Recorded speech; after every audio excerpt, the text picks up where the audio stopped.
Actually আমি যখন শুরু করেছিলাম তখন তো ভিএফএক্স বলে ছিল না কিছু। ভিএফএক্স কি যে কোনো জিনিসকে ফিক্স করে দিতে পারে নাকি তার কোনো বাউন্ডেশন আছে?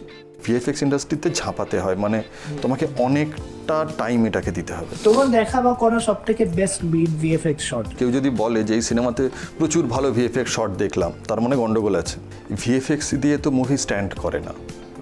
ক্রিয়েটিভ স্টেজে তোমার টাফেস্ট ডিসিশন এখন অবধি কি নিতে হয়েছে? তো হ্যালো আর ওয়েলকাম সবাইকে আজকের আমাদের নতুন পডকাস্ট এপিসোডে সবাইকে জানাচ্ছি খুবই ওয়েলকাম। কেন কি আজকের যে টপিকটা আমরা নিয়ে এসেছি সেটা খুবই ইন্টারেস্টিং আর সবাই তোমরা খুবই এক্সাইটেড রয়েছো নিশ্চয়ই আজকের পডকাস্টটা দেখার জন্য। কেন কি আজকের টপিকটা তোমরা দেখতেই পাচ্ছ টাইটেল থেকে যে ভিএফএক্স এর ওপর আমরা করতে চলেছি। হ্যাঁ, এটা তোমাদের সবার জন্য খুবই গুরুত্বপূর্ণ আর একটা ইম্পর্টেন্ট টপিক। আর তার জন্য আমাদের সাথে রয়েছে আজকেও একজন স্পেশাল গেস্ট। তিনি হচ্ছেন আমাদের রজতদা।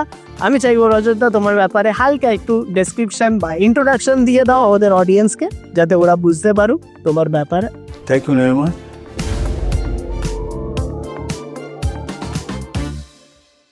আমি রজত দলুই। আমার বেসিক্যালি ইন্ডাস্ট্রিতে আসা প্রায় 27 বছর আগে। আর ভিএফএক্স ইন্ডাস্ট্রি বেসিক্যালি যে চেঞ্জ ওভার যেটা হয়েছে মানে কলকাতার বুকে, সেটার অনেকটার সাক্ষী আমি। আর আমার একটা ভিএফএক্স স্টুডিও আছে যেটার নাম ফোর্থ ডাইমেনশন। আমরা মোস্টলি রিজনাল এবং ন্যাশনাল বিভিন্ন মুভি, ইন্টারন্যাশনাল মুভির কাজকর্ম করি। তাহলে বুঝতেই পারলে একজন এমন যিনি অলরেডি ইন্ডাস্ট্রির মধ্যেও রয়েছেন। তো আজকে আমরা অনেক কিছু জানবো আর তোমাদেরও অনেক হেল্পফুল হবে এই এপিসোডটা ভিএফএক্স এর জন্য। তাহলে চলো প্রথম কোয়েশ্চেন রজতদা তোমার দিয়ে শুরু করি। এই যে তুমি ভিএফএক্স ইন্ডাস্ট্রিতে এলে, এটা ফার্স্ট তুমি কি দেখে এলে? মানে আউট অফ কিউরিওসিটি এলে নাকি তুমি ছোটবেলায় খুব মুভি দেখতে, সেটা দিয়ে ইচ্ছা হলো? তো ওটা কি থেকে তোমার এই ইনিশিয়েশনটা হলো? এটা একটা বড় গল্প আছে বেসিক্যালি। এটা মজার। আমি ছবি আঁকতে ভালোবাসতাম। আমি যখন আমার পড়াশোনার সাথে সাথে আমি কিন্তু ছবি আঁকাকে খুব বেশি প্রায়োরিটি দিয়েছিলাম, যার জন্য আমার ডিগ্রি কোর্সের রেজাল্টের সঙ্গে আমার মাধ্যমিক বা ওই 10th স্ট্যান্ডার্ডের রেজাল্টের একটা বিরাট পার্থক্য আছে। তো আমি ভাবতাম যে কোনোভাবে, অ্যাকচুয়ালি আমার ফ্যামিলি বিজনেস প্রিন্টিংয়ের, তো আমি ভাবতাম যে কোনোভাবে এই টেকনোলজিটাকে যদি আপ করা যায়। তখন তো কম্পিউটারে জাস্ট ঢুকছে আর কি এই সময়টা। আমি 1997-98 কথা বলছি এই সময়। তো যখন গ্র্যাজুয়েশন কমপ্লিট করলাম তো কোনো রকমে আমি জাস্ট শেষ করেই ভাবলাম যে এবার আমি কম্পিউটারের এই অ্যানিমেশন বা ভিএফএক্স কথাটা ছিল না, তখন বলা হতো মাল্টিমিডিয়া। মানে অনেকগুলো জিনিসকে এক জায়গায় করা একটা বলা হতো তখন। তো এই মাল্টিমিডিয়া যখন কোথায় থেকে মাল্টিমিডিয়া কোর্স করা যায়, তো কলকাতায় তখন খুব হাতে গোনা কয়েকটা জায়গায় ছিল, মানে অলমোস্ট ছিল না। তো তখনই আমি একটা ইনস্টিটিউটের ওই ইয়েলো পেজেস দেখে কল করি। তারা জানায় যে তাদের একটা সেন্টার লঞ্চ হবে কয়েক মাসের মধ্যে, আপনি যদি চান তো সেখানে ভর্তি হতে পারেন। তো আমি সেই সেন্টারের তারপরে সেখানে ভর্তি হই এবং 97-এ আমি প্রথম মাল্টিমিডিয়া কোর্সে ভর্তি হই। তো তোমার এই যে, আমি যদি বলি এত যে লম্বা জার্নি, এর ভিতরে তোমার ফার্স্ট কাজ কি ছিল ভিএফএক্স নিয়ে? আর সেটা কিরকম তুমি রেজাল্টটা পেলে, যেটা তুমি আউটকাম এক্সপেক্ট করেছো ওরকমই পেয়েছিলে নাকি কিছু তার মধ্যে কিছু অন্যরকম দেখেছো? অ্যাকচুয়ালি আমি যখন শুরু করেছিলাম তখন তো ভিএফএক্স বলে ছিল না কিছু, কারণ তখন ফিল্মের শুটিং, মানে সিনেমার শুটিং কিন্তু ফিল্মে হতো। তো ফিল্মে শুটিং করলে ফিল্মের যে ভিএফএক্সের পার্ট, মানে ফিল্মে শুটিং করার পর তো ডাইরেক্টলি ভিএফএক্সের কাজ করা যায় না। তো টেলিসিনে, ওখান থেকে টেলিসিনে করা, মানে সেখান থেকে ডিজিটাইজ করা, সেটাকে সেই ডিজিটালটাকে আবার কনভার্ট করা, এরকম একটা প্রায় ব্যয় সাপেক্ষ একটা মিডিয়া ছিল। তখন ডিজিটাল ইন্টারমিডিয়েটটা খুব কস্টলি ছিল। তো যার জন্যে বেশিরভাগ কাজই কিন্তু চেন্নাই বা মুম্বাইতে হতো। মানে চেন্নাই প্রসাদ ল্যাব বেসিক্যালি বেশিরভাগ একটা বড় কাজ ওখানে করতো। তো আমাদের এখানের কিন্তু সিনেমার ভিএফএক্সের কাজ অত তাড়াতাড়ি শুরু হয়নি যে সময় আমার কেরিয়ার শুরু হয়েছে। হ্যাঁ, কেন কি আগে তো পুরো আমাদের বেঙ্গলি মুভি না একদমই নয়। ছিলই না। তো বেঙ্গলি মুভি বেসিক্যালি আমি 2009-এ প্রথম বেঙ্গলি মুভির কাজ করি একটা। সেটা যদিও সেটা ফিল্মে শ্যুট হয়েছিল, কিন্তু তাতে আমরা রিভার্স টেলিভিশনের ওইটুকু পোর্শন, খুব অল্প কিছু কাজ, নাম ছিল ক্রস কানেকশন। সুদেষ্ণা রায় এবং অভিজিৎ গুহ ওনাদের ছবি ছিল ওটা। তো ওই ফিল্মের ক্ষেত্রে আমরা অল্প কিছু কাজ আর টাইটলিংয়ের কাজ আমরা করেছিলাম। সো যদি আমি বেসিক্যালি প্রথম মুভি বলি ওইটা, কারণ এর আগে আমরা যা করতাম সেগুলো মোস্টলি টেলিভিশন সিরিয়াল এবং অন্যান্য কাজগুলো, কেন সিরিয়ালের টাইটলিং, বিজ্ঞাপনের কাজ এইগুলো এর আগে বেশি হতো। কিন্তু ভিএফএক্সের তখন তো ভিএফএক্স বলে আলাদা করে ব্যাপারটা ছিল না, কারণ এই ভিএফএক্সের যে আলাদা ডিভিশন, রোটোস্কোপি, পেন্ট, কম্পোজিটিং, এই যে ব্যাপারগুলো আছে, তখন কি সফটওয়্যার ইউজ হতো? তো সফটওয়্যার এখন যা ব্যবহার হতো তার মধ্যে বেশিরভাগই ধরুন মায়া 3Dর ক্ষেত্রে, ম্যাক্স, তারপরে ধরো আফটার এফেক্টস কম্পোজিটিংয়ের জন্য, নিউক তখনও যেটা কম্পোজিটিংয়ের ব্যবহার হয় নিউক, সেটা তখনও আসেনি না। তো এই যে তোমার ভিএফএক্স এর এখন যে কাজ করছো বা আগে যখন কাজ করেছো, অবভিয়াসলি টেকনোলজি তো ইভলভ হয়েছে, এই যে টেকনোলজির পার্টটা আর এর ভেতরে আর্টের পার্টটা, তোমার ফেভারিট পার্ট কোনটা? যেহেতু আমি নিজে ছবি আঁকতাম এবং বরাবরই ক্রিয়েটিভ ফিল্ডের সাথে আমার একটা নিজের খুব ইন্টারেস্ট ছিল এই জায়গাটায়, তো আমি ক্রিয়েটিভ শটের দিকে আমার চোখ বেশি ছিল। কিন্তু আমাদের ভিএফএক্সের দুটো পার্টি প্যারালালি মানে একটা স্ট্রং পজিশনে বিলং করে আর কি, কারণ একটাকে বাদ দিয়ে আর একটা হয় না একদমই। আমরা এখন তো প্রচুর, এখন টেকনোলজি বহুত ইভলভ হয়ে গেছে, তো আমরা যখন বলি যে আমরা অনেকে অডিয়েন্সদের মুখেও শোনা যায় যে একটা সিনেমা দেখে বলে এখানে ভিএফএক্সটা ভালো নেই, এটাকে এরকম করে তো ওটাকে ওরকম করে তো, তো মুভির মধ্যে বা এমনি একটা এপিসোডের মধ্যে ভিএফএক্স কি যে কোনো জিনিসকে ফিক্স করে দিতে পারে নাকি তার কোনো বাউন্ডেশন আছে? আমার মনে হয় না ভিএফএক্সের কোনো বাউন্ডারি আছে, কারণ এখন লেটেস্ট যদি আমরা চিন্তা করি যে এখন তো এআই এসে গেছে, তো এটা একটা বড় আলোচনা সাপেক্ষ জিনিস। তো ভিএফএক্সে বেসিক্যালি আমরা অনেক বেশিরভাগই ফিক্স করা যায়। একটা জিনিস আছে যেটা ক্যারেক্টার রিপ্লেসমেন্ট। আমরা ক্যারেক্টার রিপ্লেসমেন্টের কথা যদি বাদ দিই, মানে আমরা যদি প্ল্যান্ড ক্যারেক্টার রিপ্লেসমেন্ট, মানে আমরা আগে থেকে খুব প্রপারলি প্ল্যান করা আছে সেরকম ক্যারেক্টার রিপ্লেসমেন্টটার পার্টটা বাদ দিলে আমার মনে হয় ভিএফএক্সে মোস্টলি সবই ফিক্স করা যায়। আচ্ছা, এখনকার এতে তুমি অনেক নিউ কামার্সরা আসে ইন্ডাস্ট্রিতে, অনেকে এরকম আছে যে কিছু কম এক্সপিরিয়েন্স রয়েছে, বাট বেশিরভাগ তুমি যেহেতু এত লম্বা টাইম ফিল্ডে রয়েছো, কিছু এরকম মিসকনসেপশন শুনেছো যেটা ভিএফএক্স এর ব্যাপারে সবাই মাইন্ডে অলরেডি তৈরি করে নেয় যে এরকম টাইপের কিছু মিসকনসেপশন? তোমার মনে হয় যে না, ভিএফএক্স এর ব্যাপারে ওদের এই যে ধারণা এটা পুরোপুরি ভুল? খুব কম স্টুডেন্ট এরকম দেখা যায়। আমি তো এই বিগত 25-26 বছর আমি স্টুডিও করেছি, স্টুডিও আমার প্রায় 23 বছর স্টুডিও। তো 23 বছরেতে আমি তো প্রচুর ছেলে রিক্রুট করেছি। তো একটা জিনিস দেখেছি যে এদের কাছে বেসিক্যালি ওরা শিখে এসছে, সফটওয়্যারগুলো নলেজ আছে, বেসিক পদ্ধতি জানে, এমন না যে তারা খুব খারাপ শিখেছে, কিন্তু প্রোডাকশানে সেটাকে ইমপ্লিমেন্টেশন কিভাবে হবে এবং সেটার ব্যবহারিক দিকটা কিভাবে করলে তাদের কাজটা তারা ইজি ওয়েতে প্রোডাকশন ফ্রেন্ডলি হতে পারবে, এই জায়গাটার একটা বিরাট বড় গ্যাপ আছে। তো এমপ্লয়ির পার্সপেক্টিভ দিয়ে একটা কোয়েশ্চেন করি, কন্ট্রোভার্সিয়াল কোয়েশ্চেন। ভিএফএক্স এর ইন্ডাস্ট্রিতে বলা হয় খুব একটা ক্রাঞ্চ কালচার চলে, মানে প্রচুর ক্রেজি আওয়ার্স কাজ করানো হয় আর বহুত ওভারটাইম করানো হয়, এটা কি সত্যি? একদম একদম সত্যি। এটাতে আমি নিজে স্টুডিও চালাই, তো আমি তো ছেলেদের তাদের মানে আমি পারলে তাদের অফিসে, এটা বলা উচিত না, পারলে অফিসে রেখে, আমার এইচআর শুনলে আমাকে মেরে ফেলবে, তো পারলে তাদের অফিসে রোজ রেখে দিই আর কি। আমরা পরিস্থিতির শিকার, কিছু করার নেই। তো খুব কম সময়ে খুব বেশি কাজ ডেলিভারি করতে হলে যারা তখন করতে থাকে হয়। অলরেডি তারাও অবভিয়াসলি প্যাশনেট, তার জন্যই ওই জিনিসটার উপরে কাজ করছে। একদম একদম। এটা তো আমি তো নিজেও বলি যে আমাদের যে গুডউইল, বলে বেসিক্যালি এই স্টুডিও, তো আমরা একটা স্টুডিও তৈরি করে আমি বসে আছি, আমি তো নিজে কাজ করি না। আমি 2011 সালের পর আমার মনে হয় না আমি নিজে বসে খুব একটা বেশি কাজ করেছি, কিন্তু বেসিক্যালি আমাদের গুডউইল তো আর্টিস্টদের ওপর, যে ছেলেরা বা যে মেয়েরা আমাদের অফিসে বা স্টুডিওগুলোতে কাজ করছে, আর্টিস্টদের মানে ওদের যে ওরা যা কাজ করছে, ওদের যে কাজের কোয়ালিটি, সেটা আমার কোয়ালিটি, সেটা আমার স্টুডিওর কোয়ালিটি।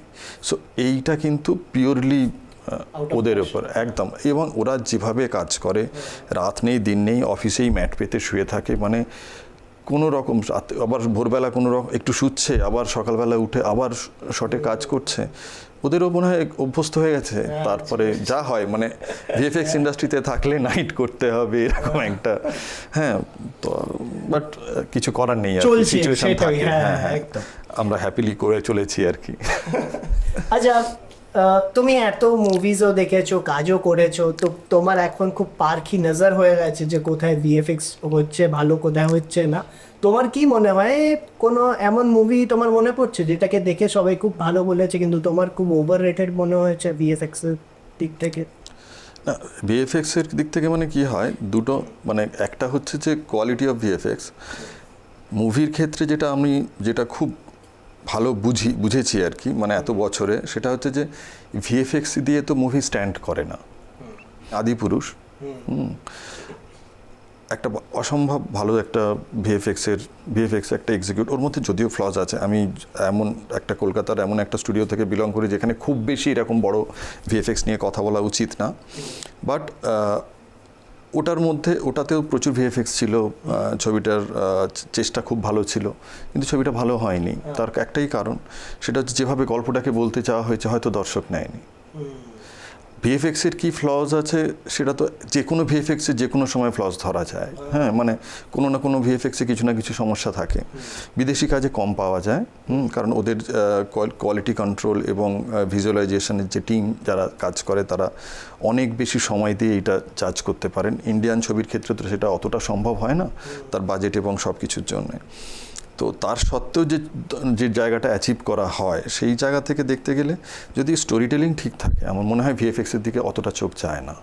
এইগুলো তখন বেশি চোখে পড়ে যখন গল্পটা থেকে মানুষ চোখ মানে আলাদা করে সরে যায়, তখন ভিএফএক্সগুলো নিয়ে বেশি মনে হয়। সো আমার মনে হয়েছিল আদিপুরুষ দেখে যে মানে এটা কেন বানানো হলো টাইপস আর কি, একটু মানে এই ধরনের একটা গল্প, আসলে এই ধরনের গল্প তো অন্যভাবে এইভাবে দেখতে মানুষ অভ্যস্ত নয় ভারতবর্ষের দর্শক। তোমার এরকম কোনো দেখা ডিরেক্টর বা প্রডিউসার রয়েছে যে মানে মুভিটার খারাপের জন্য তার ভিএফএক্স কে দায়ী করছে বা ভিএফএক্স টিমকে দায়ী করছে? এইটা একটা পুরো মানে একটা রিলেটিভ ব্যাপার, কারণ এটা আজকে যখন কোনো ছবি হিট করে বা ফ্লপ করে, তো হিট করার জন্যও গল্প থাকে, ফ্লপ করার জন্য বেসিক্যালি গল্পটা আইডিয়েশনই থাকে। শুধুমাত্র ভিএফএক্স খারাপ হয়েছে বলে কোনো ছবি তো শুনিনি কখনো যে এটা খুব খারাপ ভিএফএক্সের জন্য ছবিটা চলেনি। আসলে কি হয়, কিন্তু আদিপুরুষ কিন্তু হাইলি ক্রিটিসাইজ হয়েছিল তার ভিএফএক্সের জন্য, কিন্তু ভিএফএক্সটা বেসিক্যালি কি হয়েছে, আজকে যদি কেউ কি আমরা এটা দেখতে অভ্যস্ত হব, রাবণের একটা এরকম জেট লাগানো, হ্যাঁ, ডানা বা এই ধরনের জিনিস, তো আমরা যদি চিন্তা করি যে মানে আমরা সীতাকে হরণ করতে যাচ্ছে, তার যে মানে আমরা লক্ষ্মণ রেখা বলে এত বছর যেটা জেনে এসেছি, সেটা টাচ করতে গিয়ে একটা গ্রিডি ডোম চলে আসছে। তো এই ধরনের যে ফিউচারিস্টিক অ্যাপ্রোচ, এই অ্যাপ্রোচটা কিন্তু আমি সাধুবাদ দিই এটার, কারণ এই ধরনের অ্যাপ্রোচে একটা চিন্তা ভাবনা করারও তো একটা, যিনি ভেবেছেন তিনি কিন্তু ওই অ্যাপ্রোচটাতেই ভেবেছেন। এটা কিন্তু আমাকে এর আগেও প্রশ্ন করা হয়েছিল বিভিন্ন জায়গাতে যে আদিপুরুষ নিয়ে, তো আমি তখন একটাই বলেছিলাম যে আদিপুরুষটা কিন্তু অ্যাপ্রোচটা ফিউচারিস্টিক, গল্পটা ফিউচারিস্টিক অ্যাপ্রোচের জন্য সঠিক নয়। রামায়ণকে নিয়ে আমরা এই ধরনের জিনিস দেখতে চাই না। হ্যাঁ, মানে যে রথে করে ওকে সীতাকে হরণ করা হয়েছে যেভাবে, এই অ্যাসপেক্টে কি আমরা কেউ কোনোদিন ভেবেছি না দেখেছি? তো আমরা ওইভাবে তো জিনিসটা কখনো ভাবিনি। তো ওই ভাবনাটার সঙ্গে ক্ল্যাশটা হওয়ার জন্য আমার ধারণা এটা হচ্ছে। আর ভিএফএক্সে যে ধরনের অ্যাপ্রোচ ছিল তাতে অনেক বেশি আমরা এত বিদেশি ছবি বেশি দেখি, এবং আমরা বেসিক্যালি ওই কি বলে আভাতার বা এই ধরনের ছবি দেখার পর তার যে ডিটেলিং ভিএফএক্সের, এটা আমাদের ক্ষেত্রে ফ্রাস্ট্রেশন। অনেস্টলি স্পিকিং, কলকাতায় বসে এটা তো একটা ফ্রাস্ট্রেটিং জায়গা। তো এই ধরনের যে কাজের কোয়ালিটি দেখার পর তুমি যে কোনো জিনিসকে কম্পেয়ার করতে পারো, বাট আমাদের কম্পেয়ার করার সময় অনেকগুলো ফ্যাক্টর আছে, বাজেট, তার কতটা সময় ধরে তারা এক্সিকিউট করেছে, সব কিছু কিন্তু একটা বিরাট বড়। আমি নিজে স্টুডিও চালাই জানি যে এটা এত সহজ না। কম্প্যারিজন করা আর প্র্যাকটিক্যালিটির মধ্যে একটা অনেক বড় তফাৎ আছে। এখনকার দিনে আমরা বলিউড মুভিতে যদি কথা বলি, মানে ইন্ডিয়ান মুভিজেরই, এর ভিতরে অনেক এরকম মুভিজ দেখা যায় যে ওরা ভিএফএক্স এর ভিতরে অত হয়তো খরচা করলো না, কিন্তু মার্কেটিংয়ে তার থেকে বেশি খরচা করছে। এটা তো আমরা চারিদিকে দেখছি। তো তোমার কি মনে হয় এটা, এই অ্যাপ্রোচটা কি ঠিক? দেখো, ভিএফএক্সের মুভি যদি এরকম থাকে যেখানে ভিএফএক্স করতেই হবে, সেখানে তো খরচ করা ছাড়া অপশান নেই। কারণ সেই ছবি তো খরচ না করলে বেরোবে না। তো ভিএফএক্সের যেখানে খরচ, ভিএফএক্সের খরচের সঙ্গে মার্কেটিংয়ের খরচের কোনো সম্পর্ক নেই, কারণ কিন্তু ওরা কি করে মুভিতে অত খরচা করছে না কোনো রকম, কিন্তু মার্কেটিং এমন করছে যে মনে হচ্ছে যেন দারুণ বড় সড়ো কিছু। কিছু। হ্যাঁ, মানে কি হয়, এটার সঙ্গে অ্যাকচুয়ালি ভিএফএক্স ডাইরেক্টলি রিলেটেড না, তাও আমি বলছি যে একটা যে কোনো ছবির মার্কেটিংয়ের উপর দাঁড়িয়ে থাকে অনেকটা, কারণ ইনিশিয়াল যে পুশটা হয় সেটা মার্কেটিংকে দিতে হয়। আজকে ছবির কন্টেন্ট যদি ভালো হয়, মার্কেটিং করার পরে ছবিটা চলবে। কন্টেন্ট যদি ভালো না হয়, মার্কেটিং করার সত্ত্বেও ছবিটা চলবে না। এইটা মেন ব্যাপার হচ্ছে কন্টেন্ট। হ্যাঁ, কারণ না হলে এক ফোঁটা ভিএফএক্স না থাকার সত্ত্বেও 12 ফেল এত হিট কেন? ঠিক আছে, তো এইগুলোতে তো কোনো ভিএফএক্সের কোনো বিরাট সাহায্য নেওয়া হয়নি। নিশ্চয়ই ভিএফএক্সের কাজ ছাড়া কোনো ছবি বেরোয় না, তাতে কিছু ক্লিন আপস, কিছু সেট এক্সটেনশন, কিছু রোটোর কাজ, ডেফিনেটলি কম্পোজিটিং আছে। আছে এমন মানে আমি তো অন্তত বাংলা ছবির মার্কেটেও দেখেছি যে কোনো একটা বাংলা ছবিও বেরোয় না যাতে কয়েকটা ভিএফএক্স শট থাকে না। কি হয়, তো সেই জায়গাটা থেকে যদি চিন্তা করা হয় যে আমাদের পিওরলি জিনিসটা কন্টেন্ট, তো মার্কেটিং যতই পুশ করুক, আর রইল বাকি ভিএফএক্সের যতটুকু দরকার, তো ডেফিনেটলি প্রোডাকশন এবং ডিরেক্টোরিয়াল পার্টের সেই ডিসিশনটা থাকে যে আমরা কতটা স্পেন্ড করব। এখন যারা নিউ কামার্স, যারা এই লাইনে ঢুকতে চাইছে, তাদেরকে তুমি কিভাবে বোঝাবে যে ভিএফএক্সটা কি আর কিভাবে তাদের এগোনো উচিত? আমি নিজেও আমার ইনস্টিটিউটের আমার কিছু ছাত্রছাত্রীরা আমার ইনস্টিটিউট থেকে বেরোয়, আমার ট্রেনিংয়ের সাথে সাথে একটা ইনস্টিটিউটও রয়েছে। তো আমি প্রত্যেকে একটাই কথা বলি যে যদি তুমি এটাতে ভিএফএক্স ইন্ডাস্ট্রিতে ঝাঁপাতে হয়, মানে তোমাকে অনেকটা টাইম এটাকে দিতে হবে। মানে শুধুমাত্র এটা একদম নয় যে এটা আমি খুব বেসিক কিছু পড়াশোনা করলেই কাজটা হয়ে যাবে, এটার জন্য একটু প্যাশনেট হতে হয়। এই প্যাশনেটটা দুদিক থেকে, এক নিজেকে জানতে হবে আর একটা চোখ কান খোলা রাখতে হবে, মানে কোথায় কি হচ্ছে, কিভাবে হচ্ছে। হ্যাঁ, মানে প্রত্যেকটা দিন যে জিনিসটা দেখছি, এই প্রত্যেকটা দেখার মধ্যে মানে দেখা আর অবজার্ভ, মানে প্রপারলি সেটাকে অবজার্ভ করা যে এটা আমি যেটা দেখছি, আমরা যখন রাস্তায় আসছি, আমরা একটা রাস্তা দিয়ে গাড়ি চালিয়ে আসছি বা কোনো একটা গাড়িতে আসছি, যখন আমি কি খেয়াল করেছি সেই গাড়িটায় কতগুলো লোক ছিল, কোথা দিয়ে জানলার বাইরে কী ছিল। আমি যদি মন দিয়ে দেখি আমি কিন্তু মনে রাখবো, কিন্তু আমি যদি সেটা না করি তাহলে আমি চলে আসবো কিন্তু আমি খেয়াল করব না। সো আমাদের দরকার ওই খেয়াল করাটা।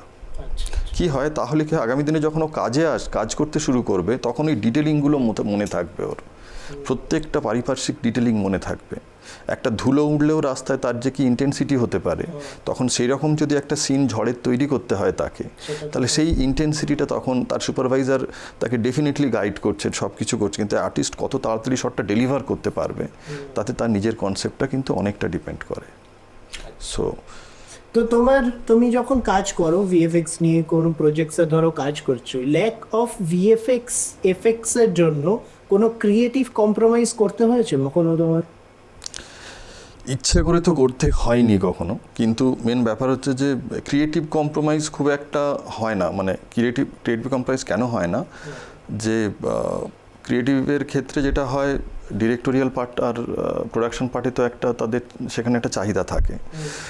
অনেক সময় এটা হয় যে হয়তো হ্যাঁ, যে শটটা লাস্ট বেরোলো তার থেকেও বেটার হতে পারত, শটটার টাইম ছিল না বলে বেরোলো না। অনেক সময় কি হয় যে আমরা অনেক মানে রিজনালের ক্ষেত্রে খুব এই চাপটা আমরা পাই, সেটা হচ্ছে যে আমাদের সময়টা কম থাকে। মানে আজকে সাপোজ একটা ছবি শ্যুট হচ্ছে ডিসেম্বর মাসে, জানুয়ারি ফেব্রুয়ারিতে তার পোস্ট শুরু হলো, হয়তো আমাদের কাছে শর্ট এসে পড়লো মার্চ মাসে, এপ্রিলে হয়তো সেটা রিলিজ আছে।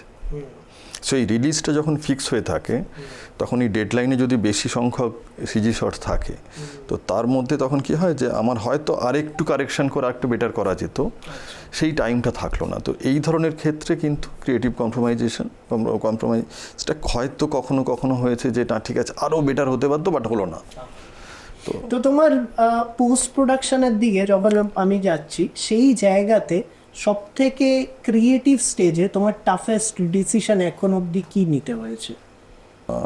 আমাদের সৃজিতদারই একটা ছবির কাজ হয়েছিল যেটা অতি উত্তম, যেখানে উত্তম কুমারকে আমরা এত বছর পর ছবির মধ্যে ফিরিয়ে এনেছিলাম। তো অতি উত্তম করার সময় যেটা হয়েছিল যে ইনিশিয়াল যখন আমরা শুরু করি, তখন আমরা ভেবেছিলাম যে ছবিটা হয়তো 4-5 মাস বা 6 মাসের মধ্যে আমরা কমপ্লিট করে দিতে পারবো।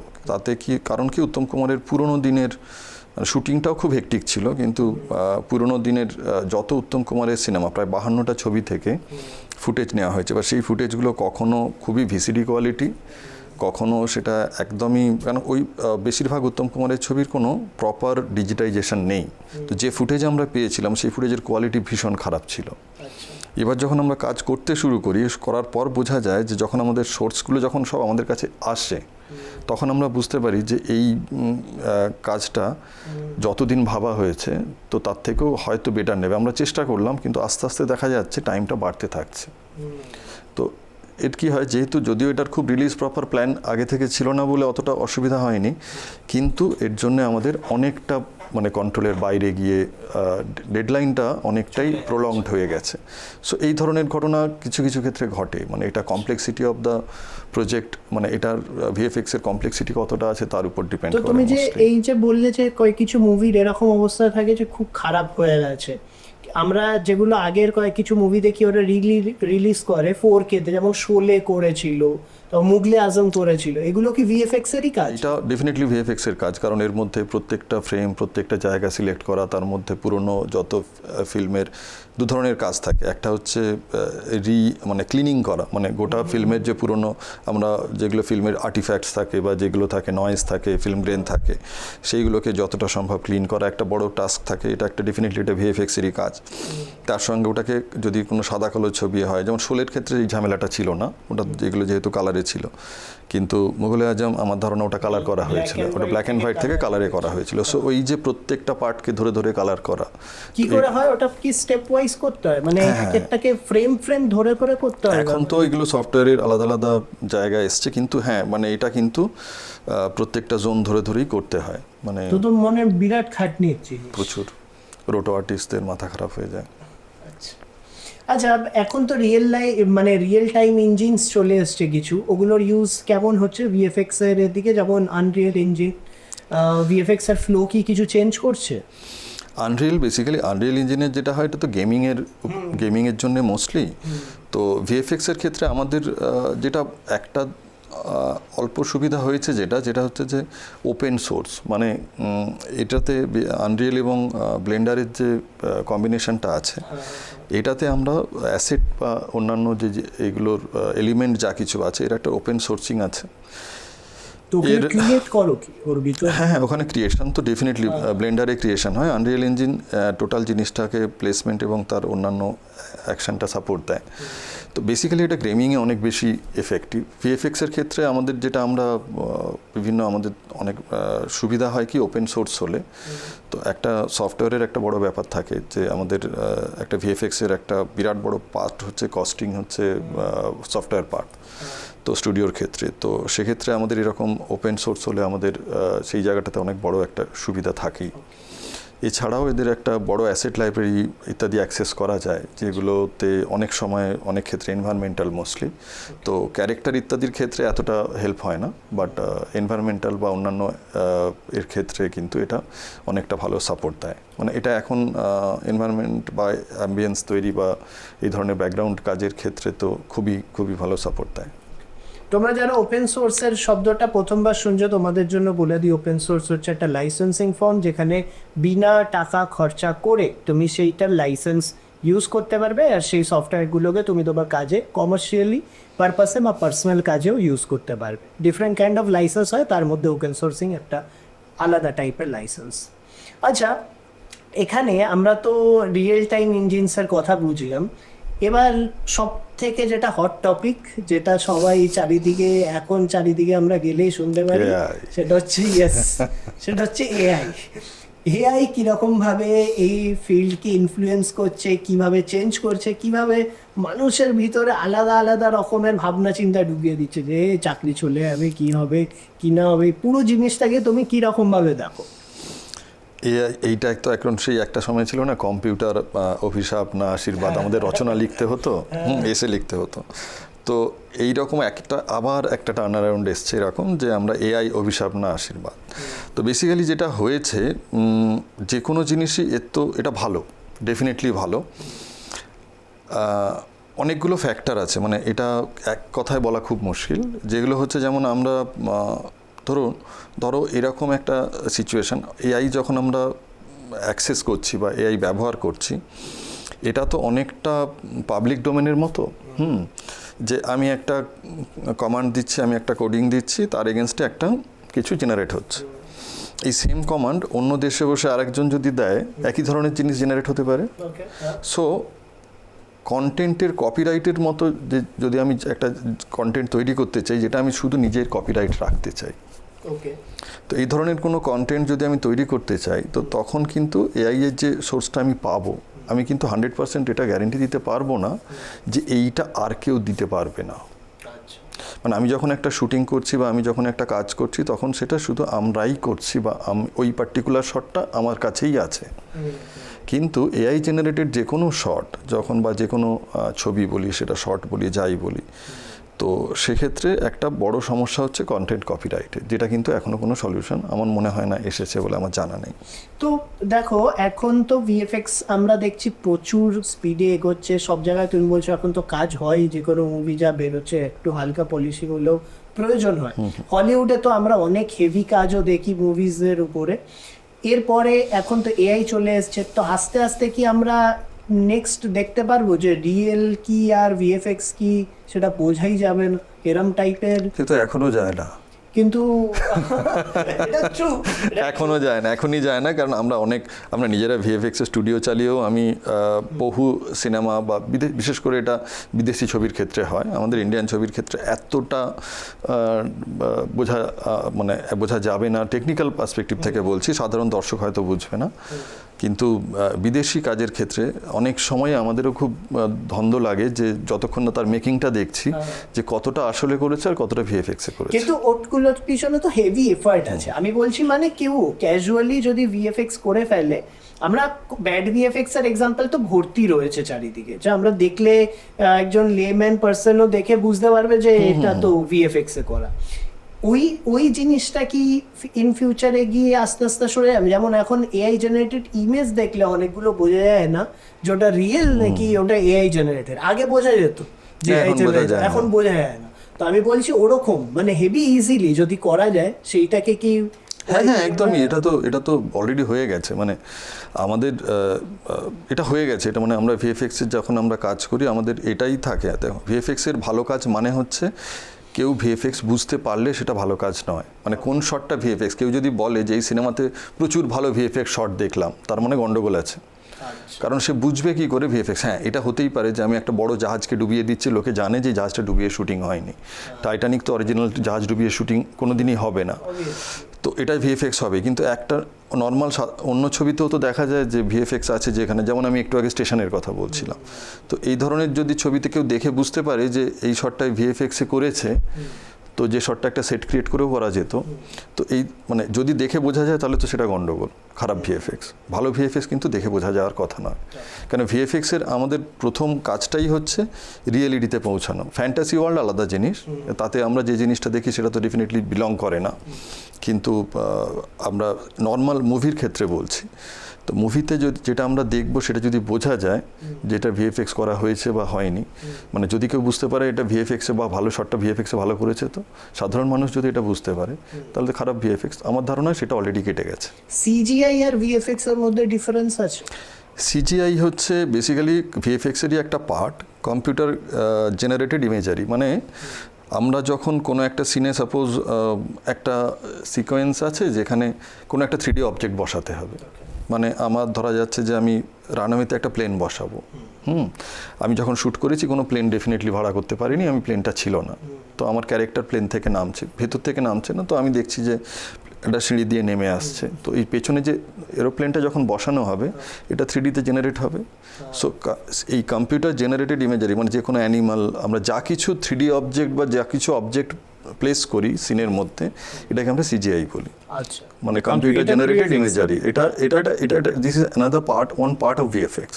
মানে ভিএফএক্স এর যে যদি আমি টোটাল জিনিসটা চিন্তা করি, তার একটা পার্ট হচ্ছে সিজিআই। আচ্ছা, তাহলে ভাবা একটা স্টুডেন্ট যদি শিখতে চাইছে, তার ফার্স্ট টু লাস্ট স্টেপ কি হওয়া উচিত ভিএফএক্স শেখার জন্য? মানে তাকে কি এরকম পার্ট ওয়াইজ শেখা উচিত যে সিজিআই শিখছি, তারপরে এটা, তারপরে এটা? এটা অ্যাকচুয়ালি শেখা তো তার পুরোটা উচিত, মানে যখন সে শিখছে স্টেপসগুলো, এটা তো ডিপেন্ডস, মানে ভিএফএক্সের যদি পুরোটা শিখতে হয়, এখন এতটা ডিটেলিংয়ে চলে গেছে ভিএফএক্স, তো শিখতে গেলে সময়টা অনেক বেশি লাগবে। কারণ কেউ যদি সিজিআই এর দিকে যায়, মানে এটা দুটো আলাদা, মানে যদিও এটা ভিএফএক্সেরই একটা পার্ট, বাট এই দুটো আলাদা ডিভিশন, মানে দুটো স্ট্রিম, হ্যাঁ দুটো স্ট্রিম আলাদা। কারণ হচ্ছে সিজিআই মোস্টলি 3D ডিপেন্ডেড, তো 3D মানে ওটা অ্যাসেট ক্রিয়েশন থেকে মডেলিং থেকে শুরু করে তার ফাইনাল রেন্ডার পর্যন্ত লুক ডেপ যতক্ষণ না হচ্ছে পুরো অ্যানিমেশন রেডি মেটেরিয়ালটা, সেটা যদি কোনো অ্যানিমেটেড মানে কোনো অর্গ্যানিক ক্যারেক্টার হয় সেক্ষেত্রে তার অ্যানিমেশনের প্রশ্ন আছে, না হলে যদি অবজেক্ট হয় সেক্ষেত্রে তার ফাইনাল লুক পর্যন্ত এই যে পুরো জার্নিটা তাদের শিখতে হয়। এইটা একটা আলাদা পার্ট। আর একটা হচ্ছে ভিএফএক্স, যারা রোটোস্কোপি থেকে পেন্ট থেকে কম্পোজিটিং, তার আলাদা আলাদা আলাদা আলাদা ক্লিনিং পার্ট, কম্পোজিটিং পার্ট, এইটা ম্যাচ মুভ, মানে ওই সিজিআই এলিমেন্টটাকে যদি সিনে বসাতে হয় তার ক্যামেরা ট্র্যাক করে তাকে কিভাবে তার লাইট ম্যাচ করিয়ে বসানো। সো এই দুটো একসঙ্গে শিখতে অনেকটা সময় লাগে, মানে একটা ভিএফএক্স শিখতে কারো দেখা যাবে 1.5 থেকে 2 বছর লেগে যায়, আবার এইটা শিখতেও 1.5 থেকে 2 বছর লাগে। সো এই আমাদের এত ফাস্ট এখন বেসিক্যালি মুভ করছে, মানে আমাদের চেঞ্জ ওভারটা এত ফাস্ট, আমরা যখনই একটা কোর্স খুব লেন্দি হবে, মানে 4 বছর 5 বছর যদি একটা কোর্স হয়ে যায়, সে প্রথমে যেটা শিখেছিল এন্ডে গিয়ে ভুলে যাবে বা তার অনেকটাই ইমপ্লিমেন্ট করতে পারবে না। সো এই জায়গাটার জন্য আমার মনে হয় যে এই ধরনের, দেখো এইটা আমাদের পক্ষে একটা স্টুডেন্টের বেসিক লেভেলে বোঝা খুব কঠিন যে সে কোনটা করলে বেটার করবে। নর্মালি এইটা কিভাবে লোক ডিসাইড করে, যে হয় তার কোনো চেনা জানা আছে যে তাকে ওই লাইনে কোনো একটা জব, পার্টিকুলার ডিভিশনে জব দিতে পারবে, বা কোনো একটা স্টুডিও যারা যেটাতে অভ্যস্ত, বা ট্রেনিং ইনস্টিটিউট যেটাকে মেনলি ফোকাস করছে, যারা যেটাতে প্লেসমেন্ট করতে পারবে, তো সেই রকম একটা জায়গাতেই নর্মালি স্টুডেন্টরা অ্যাডমিশন নেয়। খুব বেশি কেন কোনো স্টুডেন্টই তো এইটা ভেবে আসে না, বা তার ভেতরে এই কোয়ালিটি নিয়ে আসে না যে সে 3Dটা ভালো করবে, সে ভিএফএক্স ভালো করবে, কারণ এই পুরোটাই ব্যবহারিক। কিন্তু একটা আর্ট ব্যাকগ্রাউন্ড থাকলে 3Dতে অনেক সময় হেল্প হয়, এটা কিন্তু এমন নয় যে সবসময় আর্ট ব্যাকগ্রাউন্ড থেকে আসছে, হয়তো 90% ক্ষেত্রে কেউ আর্ট ব্যাকগ্রাউন্ড থেকে আসে না, তো সে যেদিকে ইচ্ছা যেতে পারে। সো এই চয়েসটা খুব মানে কঠিন, বাট শেখা পুরোটা উচিত। তবে এতটা টাইম লাগলে ডেফিনেটলি কোনো একটা স্ট্রিমে যাওয়াটা বেটার আর কি। ভিএফএক্স এর মধ্যে সব থেকে কমন আর খুব ভালো সফটওয়্যার কি কি যেগুলো শেখা উচিত? যেগুলো মার্কেটে সব থেকে বেশি কাজ হয় 3Dর ক্ষেত্রে, আমি সিজিআইয়ের ক্ষেত্রে বলছি, 3Dর ক্ষেত্রে মায়া, ব্লেন্ডার, এখন আনরিয়েলটা তো জানাটা একটা বাধ্যতামূলক অলমোস্ট হয়ে গেছে। তো তার সঙ্গে অন্যান্য জিব্রাশ বা এই ধরনের যে সফটওয়্যারগুলো আছে যেগুলো বেসিক্যালি মডেলিং সাপোর্টগুলো দেয়, টেক্সচারিংয়ের আলাদা আলাদা টুল আছে। কম্পোজিটিংয়ের ক্ষেত্রে আফটার এফেক্টস, নিউক, তো নিউক হচ্ছে ওয়ার্ল্ড ওয়াইড ফিল্মের ক্ষেত্রে কাজ করতে গেলে, হ্যাঁ নিউক ছাড়া করতে পারবে না কম্পোজিটিংয়ের, ওটা অনেক হাই এন্ড কম্পোজিটিং টুল আছে ওতে। আর এদিকে ফটোশপ তো না জানলে কিছুই করা যাবে না। সো ডিজাইনিংয়ের ক্ষেত্রে অ্যাডোবি ইলাস্ট্রেটর, অ্যাডোব ফটোশপ, তো হ্যাঁ এইগুলো। So these are all. আর 3Dর ক্ষেত্রে যেটা মায়া তো আছেই, তো বললাম, তো এইগুলোই বেসিক্যালি সফটওয়্যার। এছাড়াও টুকটাক ছোটোখাটো আরও অনেক সফটওয়্যার আছে যেগুলো প্লাগ ইন সফটওয়্যার, কারণ রোটোর ক্ষেত্রে যেমন আমাদের আমরা সিলোয়েট ইউজ করি, বা এই ধরনের যে সফটওয়্যারগুলো রয়েছে। সো মোস্টলি বেসিক সফটওয়্যার কিছু, কিন্তু তার অ্যাডিশনাল কিছু টুলস এবং প্লাগইনস তো ডেফিনেটলি অনেক একটা লম্বা রেঞ্জের আছে। তোমার দেখা বা করা সব থেকে বেস্ট ভিএফএক্স শট মানে একটা পার্টিকুলার যেটা তুমি দেখে ভাবছো এটা তো দারুণ, আমি দেখলাম না মুভিতে। ব্যাপার হচ্ছে কি, আমি তো সারাক্ষণই ভিএফএক্স এর মুভি দেখতে থাকি, তো আমার মানে সব থেকে মানে আভাটারের যেটা করেছে ওরা, তো আমি শর্ট বললে তো খুব ছোট একটা জায়গা। তো হলিউডের যে ছবি এখন বেরোয়, সেইগুলো প্রত্যেকটাই কিন্তু নিখুঁত। ভিএফএক্সের কাজ আমি একটু আগে বললাম না, ফ্রাস্ট্রেটিং, যে আমাদের ক্ষেত্রে যে আমরা ওই শট যদি এখন অ্যাচিভ করতে হয়, কলকাতায় বসে আমাকে একটা ওই শট অ্যাচিভ করতে হয়, তাহলে আমাকে কোন লেভেলের কাজ করতে হবে। তো এইটা একটা মানে এখন এটা সব ক্ষেত্রেই মানে সবকটা ওই রকম মুভির ক্ষেত্রেই তো আর সবকটা শটই তো স্বপ্নের শট একটা, মানে যদি করা যায় তো এরকমই একটা করা উচিত। ইন্ডিয়াতে এই জিনিসটার কেন আটকাচ্ছে, ফিনান্সিয়ালি বা টিম বা কি হলো? না, ডিপেন্ড করে কি, একটা মুভি যখন তৈরি হয় তার তো একটা রিটার্ন অফ ইনভেস্টমেন্ট আছে না। Yes. তো আমি কতটার টাকা ঢালছি আর কতটা ফেরত পাচ্ছি। রিজনালের ক্ষেত্রে সেই অ্যামাউন্টটা খুব ছোট, ন্যাশনালের ক্ষেত্রে সেটা বড়। আজকের দিনে যখন সাউথ ইন্ডিয়ান মুভি যেগুলো আমরা দেখছি, তাদের মার্কেটটা তারা এতটাই, আজকে সাউথের যে ব্যারিয়ারটা, সেই সাউথের ব্যারিয়ার থেকে তারা অনেক দূরে বেরিয়ে এসছে, তার জন্য তাদের ছবির বাজেট বেড়ে গেছে। কিন্তু তো ভিএফএক্স ইজ পিওরলি মানে মানে এটা কিন্তু একদম একইভাবে চলে বাজেট এবং টাইম। কার কতটা রিকোয়ারমেন্ট আছে তার রিকোয়ারমেন্ট অনুযায়ী সময় এবং বাজেট হাতে আছে কিনা। সময়টাকে কিছুটা হলেও আগে পরে করা যায় বাজেট বাড়ালে, কারণ প্রয়োজনে একসঙ্গে 10টা স্টুডিও কাজ করতে পারে। কারণ আজকে বাহুবলী যখন তৈরি হয়েছে, বাহুবলীতে কিন্তু দেখা যাবে হয়তো ভারতবর্ষের নাম না দেওয়া 200খানা কোম্পানি কাজ করেছে। কলকাতারও একাধিক স্টুডিও বাহুবলীর শট করেছে, ঠিক আছে। সো এই যে পুরো কাজটা ডিভাইড হয়ে যায় গোটা, মানে আমরা প্রত্যেকটা বড় ছবি যখন লঞ্চ করে, সেটা ভারতবর্ষের যে কোনো বড় ছবি, যত ভিএফএক্স হেভি ছবি যেগুলো হয় ফিল্ম, সেগুলো কিন্তু সবকটাই প্রচুর স্টুডিওতে হয়। সো বাজেটটা তো রয়েছে ডেফিনেটলি একটা বড় ফ্যাক্টর। আচ্ছা, তোমার কাছে সব থেকে একটা ওভাররেটেড যদি ভিএফএক্স মুভির নাম নিতে হয়, কোন ওই তো movie? বললাম। কোনটা? আচ্ছা, আর যদি তোমাকে এমন একটা মুভি রিডিউ করতে হয়, মানে তুমি দেখলে তুমি ভাবলে এর থেকে আমি বেটার করে দেবো, উইথ অল দ্য ফ্যাসিলিটিস যেটা তোমার প্রয়োজন তুমি সব পেলে, সেইটা দিয়ে তোমার কোন মুভি মনে হয় তুমি করতে চাইবে? এইটা বলার ধৃষ্টতা আমার নেই এখনই। কারণ হচ্ছে আমি ভিএফএক্স জগৎ যে জায়গায় পৌঁছে রয়েছে এখন, সেই জায়গা থেকে একটা আমাদের যে স্টুডিও ক্যাপাসিটি বা আমাদের যে ধরনের লিমিটেশনসের মধ্যে আমরা কাজ করি, সেটার জায়গায় এইটা এক্স্যাক্টলি আমি তার ডুপ্লিকেট করার কথা বলবো না, কিন্তু বা ওই ধরনের কাজটা নয়। কিন্তু আমি প্রত্যেকটা মানুষের তো একটা স্বপ্ন থাকে যে আমি যদি কোনো দিন কিছু করতে পারি তো আমি কিছু একটা করব। তো আমি যদি কখনো ইচ্ছা হয় বা আমি যদি সেই সুযোগ হয় ডেফিনেটলি সেটা হবে, ভাবছি যখন নিশ্চয়ই হবে। তো আমি অনিশ দেবের একটা গল্প নিয়ে, আমি গল্পটার নাম এখনই বলছি না, আমি একটা ছবি করতে চাই। কারণ উনি খুব ভালো সায়েন্স ফিকশন তো উনি তখনকার দিনে লিখেছেন, যেটা আজকের দিনেও খুব মানে এখনকার সময় উপযোগী আর কি। কি জনারের উপর? Science fiction. হ্যাঁ, কারণ আমি যা করবো আমি তো ডেফিনেটলি ভিএফএক্সের কথা ভেবেই করব, কারণ আমার জোন এটা। আমি সারাটা জীবনই অলমোস্ট অর্ধেক জীবন আমি ভিএফএক্সে কাটিয়ে ফেলেছি, অর্ধেকের বেশি। তো সেই জায়গাটায় আমার খুব ইচ্ছা, যে আমার স্বপ্ন দেখি যে আমি একটা ছবি করতে, মানে একটা প্রোডাকশন করব, যে ছবিটা একদমই এই ধরনের একটা ছবি। সেটা আমার ড্রিম প্রজেক্ট আছে, দেখা যাক ভবিষ্যৎ কী হয়। নিশ্চয়ই হবে, আমাদেরও গুড উইশেস রয়েছে তোমার সাথে। তো এই হলো আজকের আমাদের পডকাস্ট। আমাদের সাথে ছিলেন হচ্ছে রজনদা, আমাদের ভিএফএক্স ইন্ডাস্ট্রি ব্যাপারে সবকিছু তোমরা জানলে, বুঝলে। তোমরা যারা নতুন এতে আসতেও চাইছো, তারাও এগুলো নিয়ে অনেক হেল্পফুল ইনফরমেশন পাবে। তাহলে চলো, দেখা হবে তোমাদের সাথে আবার একটা নতুন এপিসোডে, নতুন একজন পার্সোনালিটির সাথে আমাদের নেক্সট পডকাস্ট। Thank you.